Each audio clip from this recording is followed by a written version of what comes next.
Bonjour, l'épisode du jour a pour titre « Une bonne connexion à son corps, un chemin vers la confiance en soi ». Comment renforcer la confiance en soi et le sentiment de sécurité intérieure? Comment mettre en place dans son quotidien des pratiques qui nous permettent de nous connecter à notre corps, à nos sensations, à nos émotions et à nos besoins physiques? Comment créer le levier de la sécurité émotionnelle et mentale qui permet de se sentir ancré et suffisamment fort pour faire face aux aléas de la vie? C'est ce qu'on va voir aujourd'hui. J'ai vraiment envie de vous apporter des clés, des outils et de mettre ce sujet de la connexion au corps au centre de cet épisode, car c'est vraiment quelque chose qui permet de renforcer la confiance en soi et ce sentiment de sécurité intérieure. Alors moi, pendant longtemps, j'ai été comme déconnectée d'une partie de mes ressentis corporels. J'ai été énormément dans le mental et j'ai aussi vécu dans la majeure partie de ma vie dans un sentiment d'insécurité. Donc c'est pour moi quelque chose qui était vraiment important de restaurer, c'est quelque chose que je recherche, la sécurité intérieure. Et ce qui m'aide énormément, c'est de m'être reconnectée à mon corps, de m'être reconnectée à mes sensations. Donc je me suis rendu compte qu'en fait, plus je pratique l'écoute attentive de mon corps, plus je pratique des activités qui lui permettent de s'exprimer et plus je développe la confiance en moi. Et donc, c'est vraiment quelque chose que j'ai à cœur de vous partager parce que je me rends compte dans mes consultations, dans les massages que je donne, enfin les gens que je rencontre, avec qui je discute, qui me parlent de leurs problèmes, que ce soit des problèmes physiques, émotionnels, mentaux. Je me rends compte à quel point il y a un besoin de se reconnecter à soi, il y a un besoin de confiance en soi et il y a un besoin de sécurité intérieure très très important. Donc voilà, donc en fait, c'est pour ça que j'ai fait je fais cet épisode, parce que c'est quelque chose qui moi me parle, sur lequel je travaille, qui fonctionne, et donc j'ai envie de vous donner des clés et des outils pour pouvoir vous aider également. Comment on fait pour savoir comment on passe de la connexion au corps au sentiment de sécurité intérieure? Pour comprendre ça, il faut comprendre ce cheminement. Il y a un cheminement, une suite logique des causes et des faits qui ont des résultats vertueux et qui sont vraiment efficaces. Donc ce cheminement, c'est quoi? C'est que en fait, la connexion au corps, c'est d'abord être capable de reconnaître ses sensations, de reconnaître ses émotions et ses besoins physiques. Donc cette reconnaissance, ça implique une connaissance du corps. Et cette connaissance du corps, c'est vraiment une clé pour le comprendre, ce corps. Et donc pour se comprendre. La connaissance du corps, donc, entraîne la compréhension. Et la compréhension du corps, elle va amener à l'acceptation de soi. Cette acceptation de soi, ça, c'est le fondement de la confiance en soi qui va générer aussi donc, cette sécurité émotionnelle et mentale dont on a tous besoin. On en a tous besoin parce que la sécurité émotionnelle, la sécurité mentale, c'est un pilier. C'est un pilier face aux imprévus, c'est une ancre pour ne pas perdre pied face aux aléas de la vie. Et donc, je vais vous détailler ce mécanisme d'abord. Et puis ensuite, je vous donnerai des clés. Je vous dirai comment faire. Donc d'abord, la connexion à son corps. La connexion à son corps, ça permet vraiment de reconnaître ses sensations, ses émotions, ses besoins physiques. Et donc, il faut se rappeler que notre corps physique, il est doté d'un système nerveux qui envoie en permanence des signaux au cerveau, comme la faim, la douleur, la fatigue. Et donc, l'idée, c'est de capter ces signaux avant qu'ils ne deviennent urgents, voire invalidants. Et évidemment, il existe aussi une connexion entre le corps et l'esprit. Et donc, il existe un lien entre le corps et les émotions. Quand on ressent une émotion, quelle qu'elle soit, en général, ça entraîne une modification du rythme cardiaque. Le rythme cardiaque s'accélère en général. Ça provoque des tensions musculaires, etc. Donc, souvent, les émotions, d'ailleurs, elles s'expriment dans le corps avant d'être interprétées par le mental. Donc si on se met dans un état d'écoute, et vraiment d'écoute, c'est une écoute proactive, c'est-à-dire en étant vraiment attentif aux signaux que nous envoie le corps, comme la respiration, est-ce que la respiration s'accélère, est-ce que les battements cardiaques s'accélèrent, comment est la température, Est-ce que je ressens du chaud, du froid, etc. En étant vraiment attentif aux signaux corporels, on va repérer les déséquilibres et donc on va pouvoir agir avant qu'ils ne s'aggravent. Et on peut rendre de plus en plus subtile cette détection des signes. On peut l'affiner pour permettre la différenciation entre des sensations qui sont parfois similaires. Comme par exemple, il y a des gens parfois qui m'expriment, qui me disent « je suis fatiguée ». Et donc, je leur demande si c'est une fatigue physique ou une fatigue mentale. Et parfois, il y a des personnes qui n'arrivent pas, en fait, à vraiment différencier ça. Et c'est important. La fatigue nerveuse, la fatigue mentale, c'est pas la même chose que la fatigue physique. Le corps, c'est un ancrage émotionnel. Parce que les émotions, donc, on vient de le dire, elles ne sont pas purement mentales. Elles sont ressenties dans le corps, avec le cœur qui bat plus vite, on peut avoir une boule dans la gorge, etc. Quand on arrive à reconnaître ces sensations, ça nous permet du coup d'identifier les émotions, de les nommer et donc d'y répondre plus rapidement et plus efficacement. Imaginons qu'on ait une montée d'anxiété. Si on arrive à reconnaître les signaux de la montée d'anxiété, on se dit « Ok, là, j'ai une montée d'anxiété, qu'est-ce que je fais ?» Je vais pouvoir utiliser des techniques pour calmer l'anxiété, comme par exemple les techniques de respiration. Il y a des techniques de respiration, on appelle ça des pranayamas, qui sont très très très efficaces. En général, dès qu'on régule le souffle, on calme l'anxiété, on calme la nervosité. Donc, on va pouvoir y faire face. Mais si on ne reconnaît pas qu'on a une montée d'anxiété, si on n'y prend pas, fait pas attention aux signaux de l'anxiété, on ne pourra pas y répondre.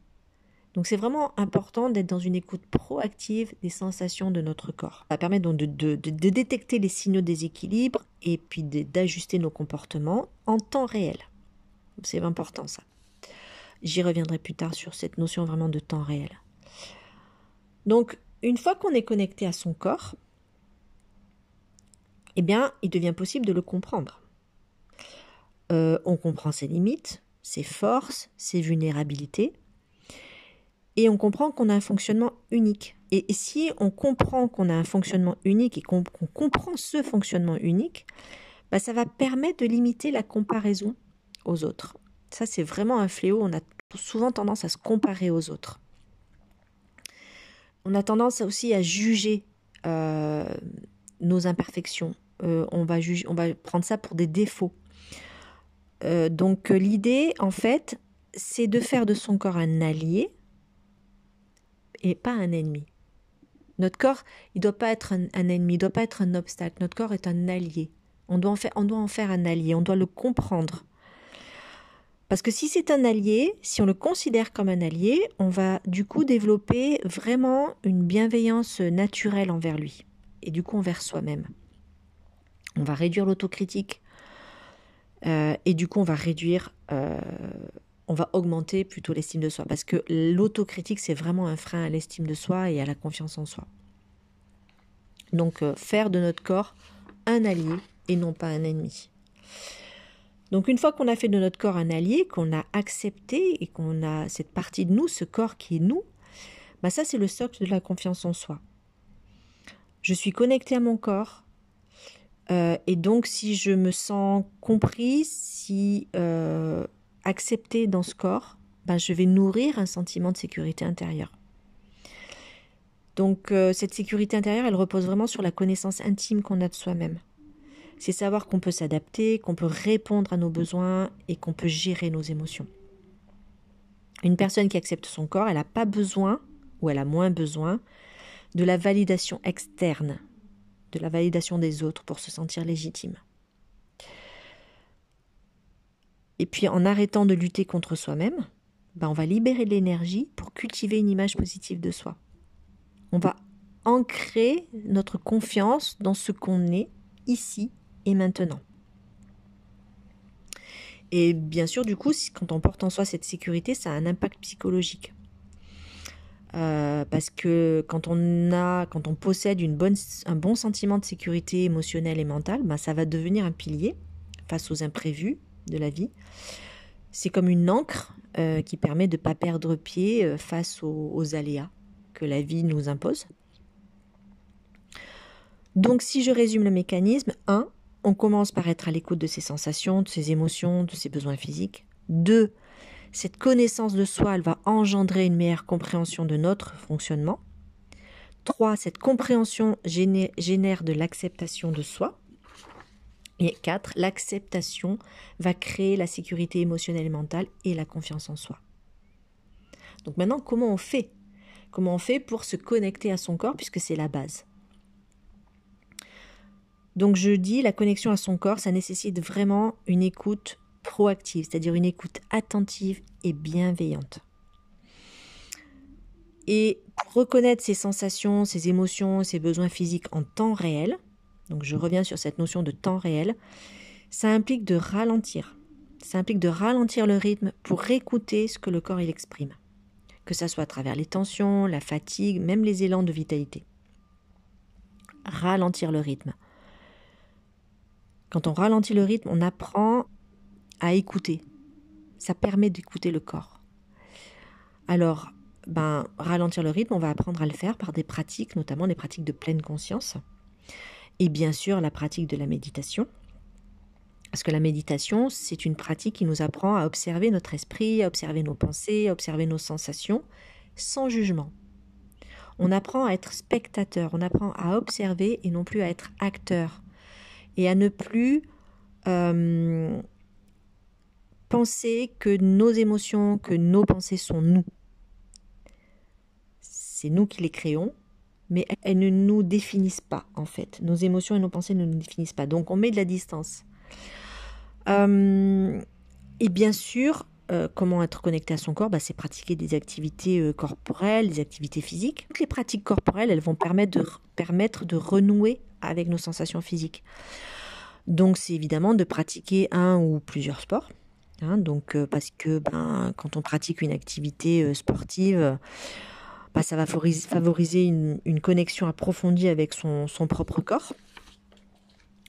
Parce qu'on va apprendre à mobiliser le corps, on va apprendre à en comprendre les capacités, on va apprendre les limites, on va apprendre à peut-être repousser ses limites et du coup ça développe une meilleure image corporelle.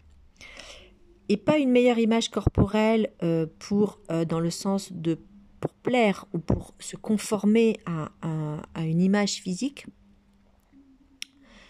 mais plutôt utiliser le sport pour se recentrer sur ce que le corps il peut faire, plutôt que à quoi il devrait ressembler, en fait. Voilà. Vraiment, j'utilise le sport pour mieux l'écouter, mieux le connaître. Donc le fait de sentir aussi qu'on a un corps fonctionnel, parce que quand on fait du sport, on développe son corps, on développe ses muscles, on a plus confiance dans son corps et on le sent fonctionnel, on sent qu'il fonctionne comme il faut. Ça procure vraiment un sentiment de sécurité, un sentiment de sécurité physique déjà, et du coup mental, parce qu'on a une meilleure confiance dans nos capacités, dans la capacité de notre corps à supporter la fatigue, à supporter le stress et puis parfois même la douleur. Le sport aussi, ça génère des endorphines. Donc les endorphines, elles aident à la régulation des émotions, ça aide au calme, ça aide à la stabilité intérieure. Alors on peut choisir de pratiquer une activité corporelle plutôt lente, vraiment pour avoir une profonde connexion comme le tai chi, le yoga. Moi j'ai choisi de pratiquer le yin yoga parce que c'est une pratique de yoga où on reste longtemps dans les postures. Je ressens vraiment dans le yin yoga, je ressens vraiment la connexion corps-esprit. Ça oblige à être dans le calme mental. Et donc, ça le développe, le calme mental également. Et en parallèle, on peut pratiquer un sport plus rapide, plus dynamique, pour développer une autre forme d'écoute, une autre sorte de connexion à son corps. Dans les pratiques corporelles, bien sûr, moi, je ne peux pas faire l'impasse sur les massages. Moi, vous savez, je pratique les massages. J'adore pratiquer les massages. Et j'adore en recevoir également, parce que le massage, pour moi, c'est vraiment un merveilleux outil de reconnexion au corps. Pour moi, le massage, ça crée vraiment un dialogue entre le corps et l'esprit. Alors évidemment, les massages, ça apporte des bienfaits physiques, parce que ça soulage les tensions musculaires qui se sont accumulées. Ça améliore la circulation sanguine, la circulation lymphatique. Donc ça aide à réduire les toxines, ça renforce les défenses immunitaires. Mais les massages, ça a vraiment un impact à la fois émotionnel et mental. Parce que les massages, ils apaisent le système nerveux, donc ils le régulent, ça régule les émotions, ça réduit le stress. Et c'est un excellent outil de pleine conscience, pour développer la pleine conscience, parce que ça oblige à réduire la rumination mentale. On se connecte à notre corps, aux sensations physiques ressenties pendant le massage, et donc on réduit les ruminations mentales. Et ça réduit également, donc du coup, cette dissociation entre le corps et l'esprit. C'est vraiment un moment d'introspection qui nous apprend à mieux écouter notre corps, ça nous réconcilie avec lui. Moi, j'ai des clientes qui me disent après les massages, mais voilà, ce massage vient de me réconcilier avec mon corps. C'est extrêmement émouvant, c'est extrêmement puissant. Ça renforce la conscience corporelle. Donc voilà, donc je vous invite moi à renouer vraiment avec votre corps, à renouer le dialogue avec lui, à être dans une écoute proactive, bienveillante, par diverses activités physiques, diverses activités corporelles, sportives, par un toucher bienveillant et conscient, que ce soit l'automassage ou en faisant masser, et en prenant le temps et l'espace pour ralentir. Parce que c'est dans le calme et dans la lenteur qu'on peut écouter ses ressentis, ses sensations et ses besoins physiques. Se connecter à son corps, c'est vraiment, pour moi, c'est une compétence. C'est une compétence fondamentale que l'on doit apprendre ou que l'on doit développer. Quand à la naissance, on la possède, cette compétence de connexion à notre corps, mais souvent on la perd. On se déconnecte de cette connexion à notre corps pour être énormément dans le mental. Donc moi, je vous invite vraiment à vous connecter à votre corps, à développer cette compétence fondamentale qui va favoriser une meilleure gestion de la santé, une meilleure régulation émotionnelle, un bien-être global. Quand on établit une bonne connexion à son corps, on va permettre de développer une compréhension vraiment fine de lui. Et cette compréhension, elle va mener à une acceptation vraiment bienveillante qui ouvre la porte à une confiance en soi profonde, un sentiment de sécurité intérieure. Donc je vous invite à faire de votre corps un allié et non pas un obstacle dans ce chemin vers une vie plus épanouie et équilibrée. Voilà, j'espère que cet épisode va vous apporter, vous aura apporté peut-être des explications, des connaissances, des clés. Voilà, n'hésitez pas à en parler autour de vous, à partager aux personnes à qui que ça pourrait aider, que ça pourrait intéresser. Et puis si vous partagez, si vous likez, moi ça m'aide, ça m'aide à mieux faire connaître mon travail. Et voilà, je vous en remercie par avance et je vous embrasse. À bientôt.